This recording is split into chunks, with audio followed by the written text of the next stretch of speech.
Hello అండి, అందరికీ నమస్కారం. Welcome to Ankam weavers house. చూసారా, one of the exclusive traditional colour combination Kanchi border sari అండి. మీరు ఒకసారి చూడొచ్చు. మీకు శారీ డీటెయిలింగ్ చూపిస్తాను. Rich Kanchi border with Navaratna Patola design అండి. అండ్ ఎక్స్క్లూజివ్గా మనకు కంచి పళ్ళు అండి. కంచి పళ్ళులో ఈ పళ్ళుకి ఎక్స్క్లూజివ్ కాన్సెప్ట్ ఏంటి అంటే మనకు బూటీస్ ఇచ్చామండి. హ్యాండ్ బూటీస్ విత్ మీనా వర్క్తో ఇచ్చాము. మీరు ఒకసారి చూడొచ్చు.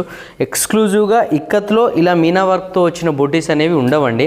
మనము ఎక్స్క్లూజివ్గా అంకం వీవర్స్ హౌస్లో చేసాము. ఈ శారీకి రిచ్ కంచి పళ్ళు అండ్ ప్లెయిన్ బ్లౌజ్ వస్తుంది. ఎంటైర్ శారీ కూడా మీరు చూడొచ్చు bottle green with red colour కాంబినేషన్లో ఎక్స్క్లూజివ్గా నవరత్న పటోలా డిజైన్తో విత్ రిచ్ కంచి పళ్ళు అండ్ కంచి బార్డర్తో వస్తుందండి శారీ. ఆల్ ఓవర్ శారీ కూడా మీరు ఒక్కసారి అబ్జర్వ్ చేయొచ్చు. ఈ ఎక్స్క్లూజివ్ శారీ కనుక మీకు కావాలి అనుకుంటే డిస్క్రిప్షన్లో మెన్షన్ చేసిన వాట్సాప్ నెంబర్స్కి మెసేజ్ చేస్తే కనుక శారీ ప్రైజింగ్ అండ్ డీటెయిల్స్ చెప్పడం జరుగుతుందండి.